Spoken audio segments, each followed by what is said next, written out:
You're having the worst day of your career. Your biggest client just walked away. Your boss is breathing down your neck. And then someone walks into your office who looks like they can't afford a cup of coffee, let alone $1 million property. What do? If you're like most people, you'd probably make the same mistake that nearly cost one realtor everything. This is the story of how a single moment of judgment led to the most expensive lesson in respect you'll ever hear. It was 3:47 p.m. on a Tuesday when everything changed at Prestige Properties. The kind of late afternoon when the Manhattan sun slanted through the floor-to-ceiling windows, casting long shadows across the polished marble floors.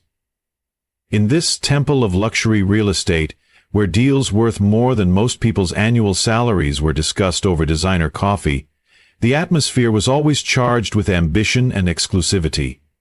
Ezekiel Torres stood at the reception desk, his weathered hands clasped patiently in front of him.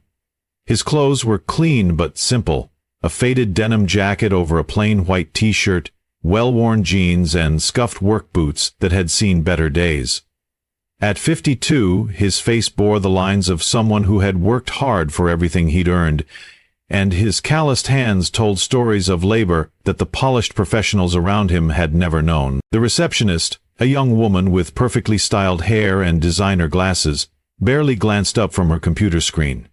"Can I help you?" she asked, her tone suggesting she was already planning to direct him elsewhere. "I'd like to speak with someone about purchasing a property," Ezekiel said quietly, his voice carrying a slight accent that hinted at his humble beginnings. The receptionist's eyes flicked over his appearance, and her expression shifted almost imperceptibly. "Are you looking for our rental division?" "That's actually in the building next door." "No, ma'am. I'm looking to buy." Before she could respond, a sharp voice cut through the air. "Jessica, what's taking so long?" Vivienne Cross approached the desk with the confident stride of someone who owned every room she entered. At 38, she was the top realtor at Prestige Properties, known for her impeccable taste, sharp business acumen, and an uncanny ability to match the wealthiest clients with the most exclusive properties. Her auburn hair was styled in a perfect bob, her navy suit was tailored to perfection, and her heels clicked against the marble with the rhythm of success. "This gentleman is asking about purchasing property," Jessica explained, the emphasis on gentleman carrying just enough inflection to convey her skepticism. Vivienne's green eyes assessed Ezekiel with the precision of someone who had spent years categorizing people by their net worth.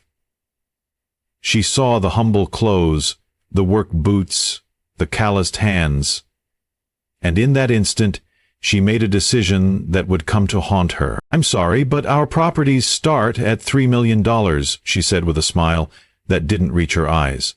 "Perhaps you'd be more comfortable with one of the agencies downtown that specialize in more accessible price ranges." Ezekiel's expression remained calm, but something flickered in his dark eyes. Not anger, but a quiet sadness that came from a lifetime of being underestimated. "I understand your properties are expensive, ma'am. That's exactly why I'm here." Vivienne exchanged a look with Jessica, who was now openly staring. "Sir, I appreciate your interest, but I'm afraid I'm booked solid for the next few weeks. My colleagues might be able to help you with something more in your range." As if summoned by her words, two other realtors appeared from the elevator.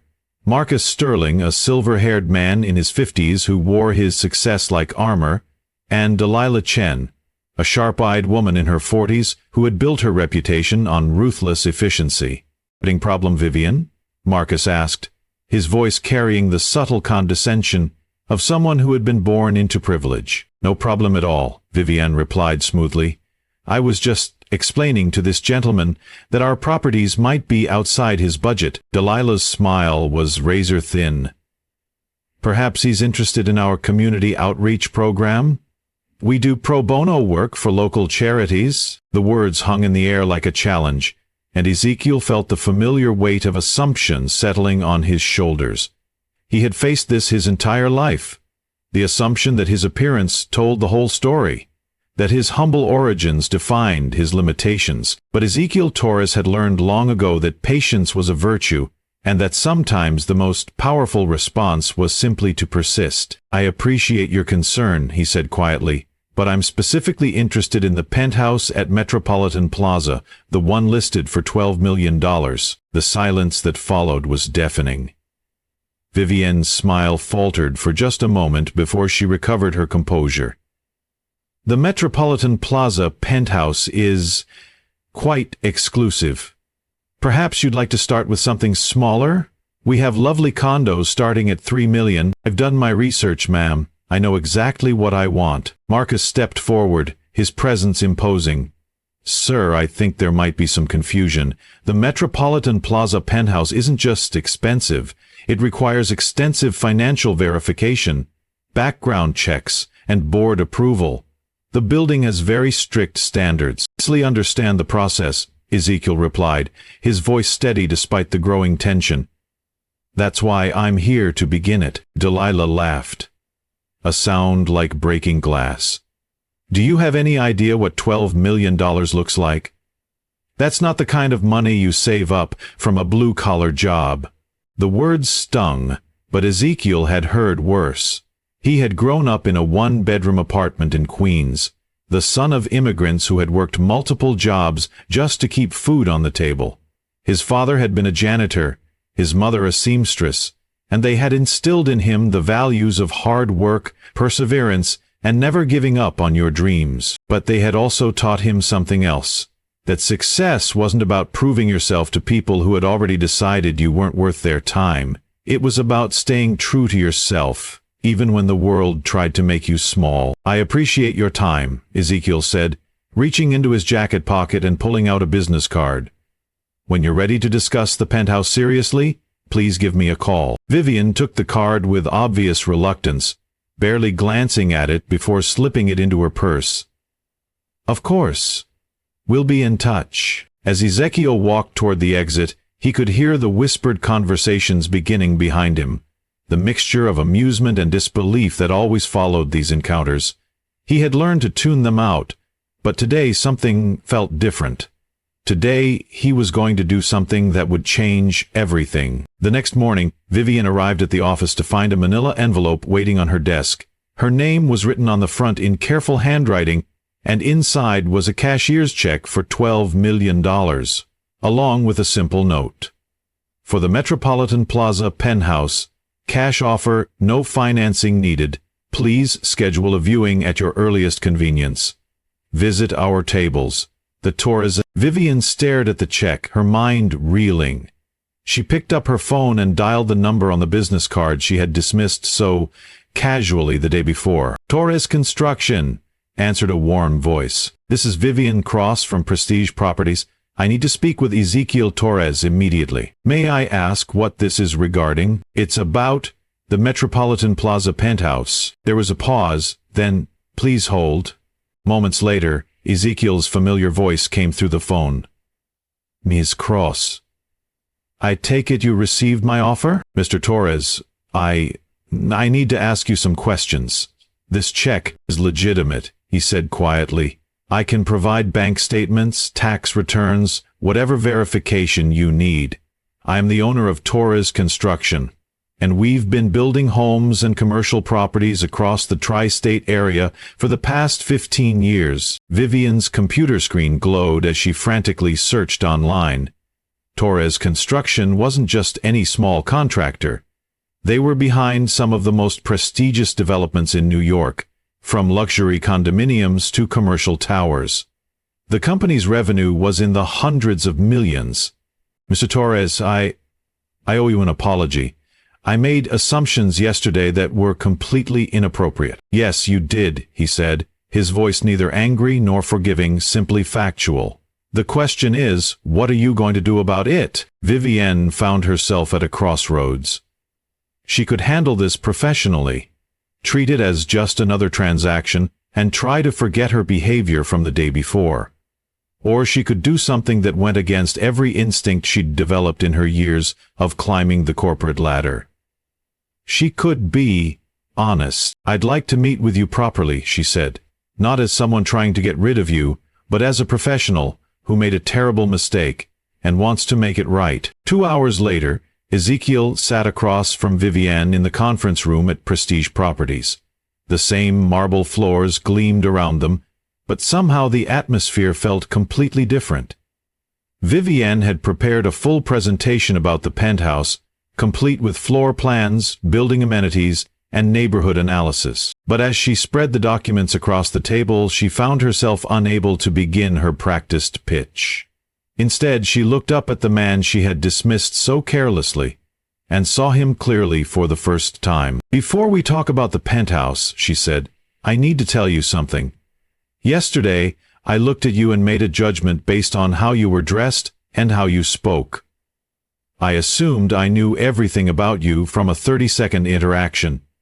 That was wrong, and it was inexcusable." Ezekiel studied her face, searching for sincerity. "Why are you telling me this?" "Because I've been thinking about it all night.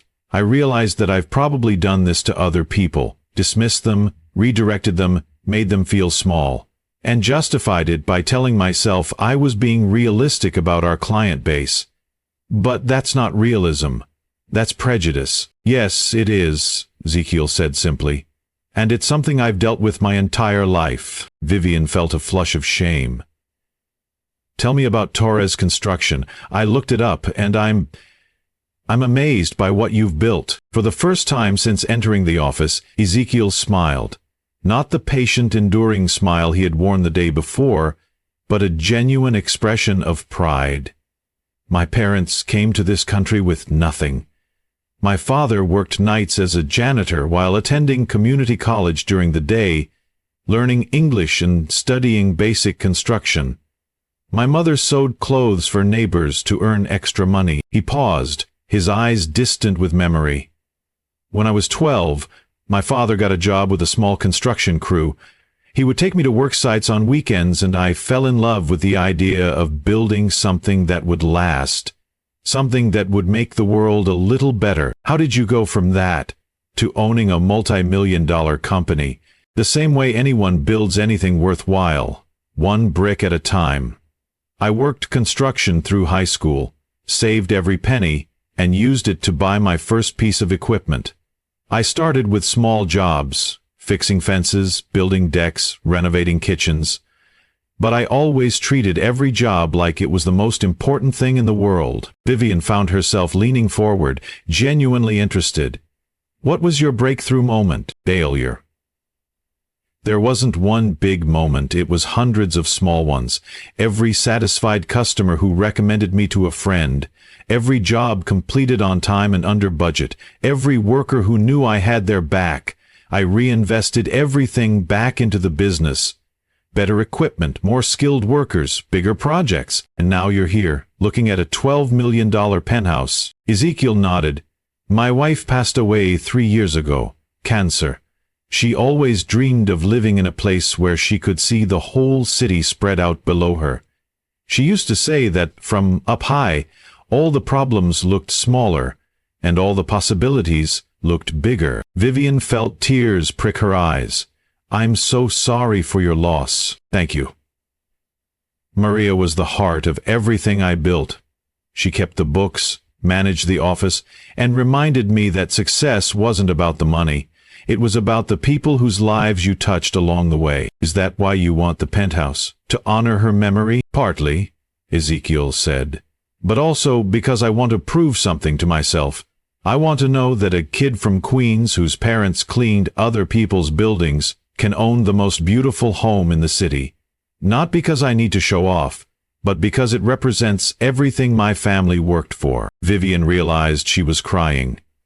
Not the careful, controlled tears of someone trying to manipulate a situation, but the honest tears of someone confronting her own failures. "Mr. Torres, I don't know how to apologize for yesterday. I don't know how to make up for the way I treated you." "Don't need to make up for anything," he said quietly. "You just need to do better going forward." "How do I do that?" Ezekiel was quiet for a long moment, considering his words. "You start by understanding that everyone who walks through that door has a story. The person in work boots might be a construction company owner. The young woman in the simple dress might be a tech entrepreneur. The elderly man with the accent might be a retired professor who invested wisely for 50 years. But how do I know? You ask, you listen, you treat everyone with the same respect you'd want for yourself. Vivienne looked down at the penthouse materials spread across the table. Would you still like to see the property? Yes, but not as a transaction. I want to understand what I'm buying. I want to know about the building, the neighborhood, the history. I want to feel like I'm making a home, not just acquiring real estate. For the next 3 hours, Vivienne did something she had never done before. She forgot about closing the deal and focused entirely on understanding her client. She learned about Ezekiel's vision for the space, his plans to display his wife's artwork, his desire to create a place where his children and grandchildren would always feel welcome. They toured the penthouse together, and Vivienne watched as Ezekiel walked through each room with the careful attention of someone who understood the value of craftsmanship. He ran his hands along the crown molding, examined the quality of the hardwood floors, and stood at the floor-to-ceiling windows, looking out at the city his parents had adopted as their own. "It's perfect," he said finally. "Maria would have loved it." "Mr. Torres," Vivienne said, "I want to ask you something, and I hope you'll be honest with me." "Of course. Why didn't you tell me who you were yesterday? Why didn't you hand me your business card right away, or mention your company?" Ezekiel turned from the window, his expression thoughtful. "Because I wanted to see who you really were. I wanted to know if you were someone who would treat me with respect, regardless of my bank account, or if you were someone who only valued people based on their apparent worth. And I failed that test." "You failed yesterday, but you're passing today." The words hit Vivienne like a physical blow, not because they were cruel, but because they were true. "I've been in this business for 15 years, and I've always prided myself on being professional. But I realize now that I've been professional with people I thought deserved it, and dismissive of people I thought didn't matter." "That's not uncommon," Ezekiel said. "Most people do it without even realizing it. The difference is what you do once you become aware of it." "What would you do if you were me?" Ezekiel smiled. The same patient smile from the day before, but now Vivienne understood it differently. It wasn't resignation, it was wisdom. "I'd remember that everyone deserves to be treated with dignity. I'd remember that you never know who might surprise you. And I'd remember that the most important transactions aren't about money, they're about how we treat each other." 2 weeks later, Vivienne stood in the same marble lobby where she had first met Ezekiel Torres. But today she was seeing it through different eyes. She noticed the way the security guards' shoulders tensed when certain clients approached. She saw how the receptionist's smile changed depending on who was asking for help. She observed the subtle segregation that happened when people were judged by their appearance rather than their character. "Ms. Cross?" A young woman approached the desk, her clothes simple but clean, her demeanor nervous but determined. "I'm Aaliyah Washington. I have an appointment to discuss purchasing a property." Jessica looked up from her computer, her expression already forming the familiar pattern of dismissal. But before she could speak, Vivienne stepped forward. "Ms. Washington, I'm Vivienne Cross. It's a pleasure to meet you. Please, come to my office and tell me exactly what you're looking for." As they walked across the lobby, Vivienne caught a glimpse of a familiar figure sitting in the waiting area. Ezekiel Torres looked up and nodded, a small gesture of acknowledgement that somehow felt like approval. Over the next hour, Vivienne learned that Aaliyah was a software developer who had created a successful app and was looking to buy her first home. She learned about Aaliyah's dreams of stability, her desire to create a space where her elderly grandmother could live comfortably, and her determination to prove that success came in many forms. "I know I don't look like your typical client," Aaliyah said, echoing the same uncertainty Vivienne had seen in Ezekiel's eyes. "But I've done my research and I know exactly what I want." "Miss Washington," Vivienne said, "let me tell you something I learned recently. My job isn't to judge whether you look like a typical client. My job is to help you find the home of your dreams. So let's start with this question. What does home mean to you?" The Metropolitan Plaza penthouse sale closed on a Tuesday afternoon in October. Ezekiel signed the papers with the same careful attention he brought to everything else. and when the keys were placed in his hands, he held them for a moment, like they contained something sacred. "Congratulations, Mr. Torres," Vivienne said. "You're now the owner of the most beautiful penthouse in Manhattan." "Thank you," he replied, "for everything. Not just the sale, but for learning, for growing, for becoming someone who sees people instead of just seeing appearances." "You changed my life," Vivienne said, and she meant it. "I've been thinking about that day for months, and I realize you gave me a gift. You showed me who I really was, and then you gave me the chance to become someone better." Ezekiel smiled. "We all have the chance to become someone better. Every day, with every person we meet, we get to choose whether we build walls or bridges. I want to build bridges, and you will." As Vivienne left the building that day, she thought about the lesson Ezekiel had taught her. Not through anger or confrontation, but through patience and grace. He had shown her that true success wasn't about the money you made or the status you achieved. It was about the character you developed and the kindness you showed to others. 6 months later, Vivienne received an invitation to a housewarming party at the Metropolitan Plaza Penthouse.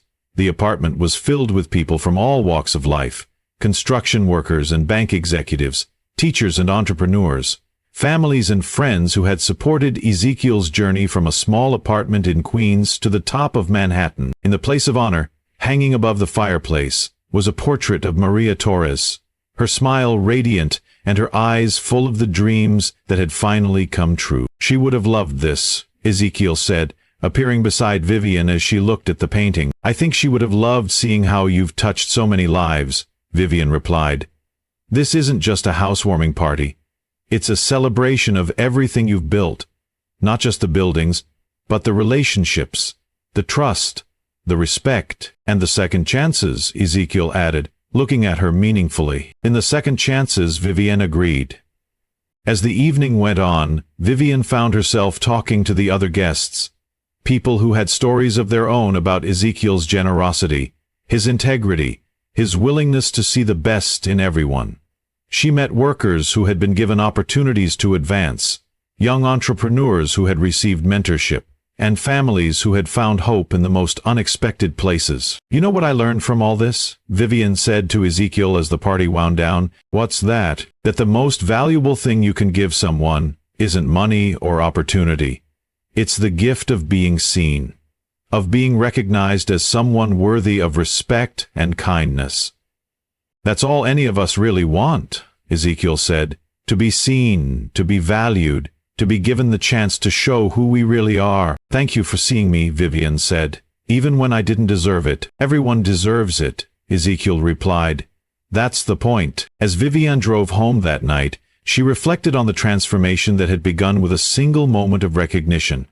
She had learned that success wasn't about climbing over others, it was about lifting others up.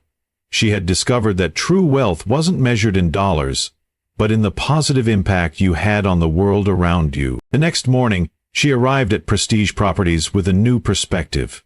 She looked at the marble floors and crystal chandeliers, not as symbols of exclusivity, but as reminders of the responsibility that came with privilege. She saw the office not as a place to separate the worthy from the unworthy, but as a place where dreams could be realized for anyone willing to work for them. "Good morning, Jessica," she said to the receptionist. "I want to talk to you about how we greet our visitors. Is there a problem?" "Not a problem," Vivienne said. "An opportunity. I want to make sure that everyone who walks through that door feels welcome, regardless of how they're dressed or where they come from." "I'm not sure I understand." "I want you to imagine that every person who enters this office might be someone who could change your life, someone who might teach you something important, or show you a new way of seeing the world. Can you do that?" Jessica nodded slowly. "I think so." "Good, because you never know when someone might surprise you. You never know when someone ordinary might turn out to be extraordinary." The story of Ezekiel Torres and Vivienne Cross spread throughout the real estate community, not as a cautionary tale about assumptions, but as an inspiring example of how grace and dignity could transform even the most uncomfortable situations. Vivienne began speaking at industry conferences, sharing her experience and challenging other professionals to examine their own biases. The lesson isn't that poor people are secretly rich, she would tell audiences. The lesson is that every person has value, regardless of their economic status. Every person deserves to be treated with respect, whether they're buying a mansion or just asking for directions. Ezekiel's construction company continued to thrive, but he began incorporating a new element into his business model. Mentorship programs for young people from disadvantaged backgrounds, job training for those who had been written off by society, and partnerships with organizations that helped people build not just homes, but hope. The Penthouse became more than just a home. It became a symbol of what was possible when people refused to let others define their limitations. It became a place where Ezekiel could host gatherings that brought together people from all walks of life, creating connections that transcended social and economic boundaries. And in the quiet moments when Ezekiel stood at those floor-to-ceiling windows looking out at the city below, he could feel Maria's presence beside him, proud of everything he had built and everything he had become. The realtor had skipped over him because she saw only his clothes, his calloused hands, and his humble manner. But in doing so, she had missed the most important thing of all: his character. And in the end, it was that character that had made all the difference. What started as a story about judgment and assumption had become a story about redemption and growth. What began as a transaction had become a transformation, and what could have been a moment of humiliation had become a lesson in the power of perseverance and grace. The true value of the Penthouse wasn't its $12 million price tag or its breathtaking views. It was the reminder that dreams don't discriminate based on where you come from. They only care about how far you're willing to go to achieve them. 3 years after the Penthouse sale, Ezekiel Torres stood before a room full of young entrepreneurs at the Queens Community Center, the same building where his mother had once taught ESL classes to immigrant families, where his father had attended citizenship preparation meetings, where Ezekiel himself had learned that dreams weren't limited by zip codes or bank accounts. Success isn't about proving you belong somewhere, he told the eager faces before him. It's about remembering where you came from and lifting others up along the way. In the audience sat Aaliyah Washington, now a successful property owner and app developer, taking notes not for herself, but for the mentorship program she had started. Beside her was Marcus Rivera, a young man from the Bronx who had been dismissed by 3 different real estate agents before Vivienne Cross gave him a chance and helped him buy his first investment property. The transformation at Prestige Properties had been gradual but profound.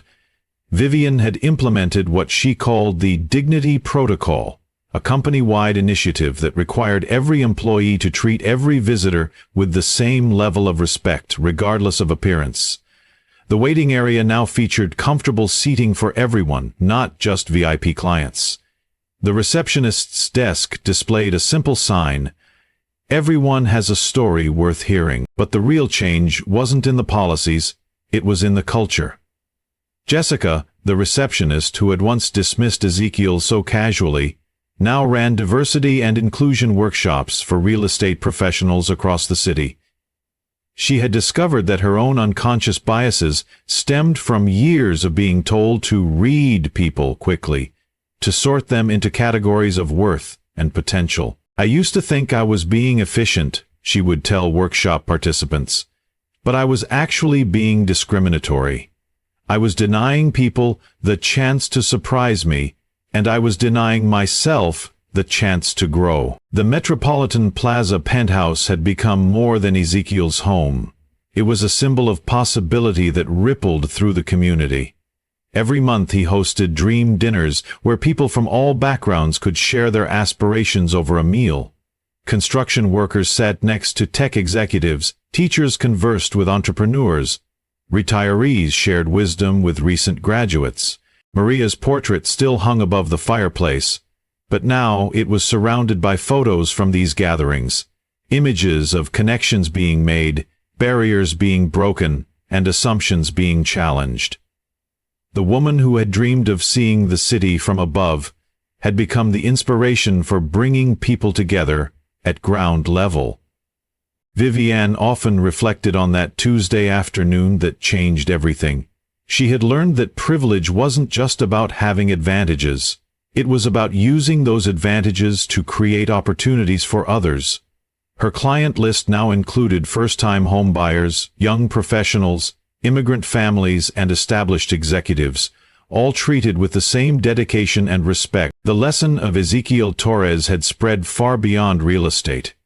It had become a reminder that in a world quick to judge, slow to listen, and eager to categorize, the most powerful thing you could do was see people, really see them, for who they were and who they could become. And in that seeing, in that recognition of shared humanity, lay the foundation for a more just and compassionate world. Both Ezekiel and Vivienne had learned that the most important currency in life isn't money, it's how we treat each other. And in the end, that was a lesson worth more than any penthouse in Manhattan.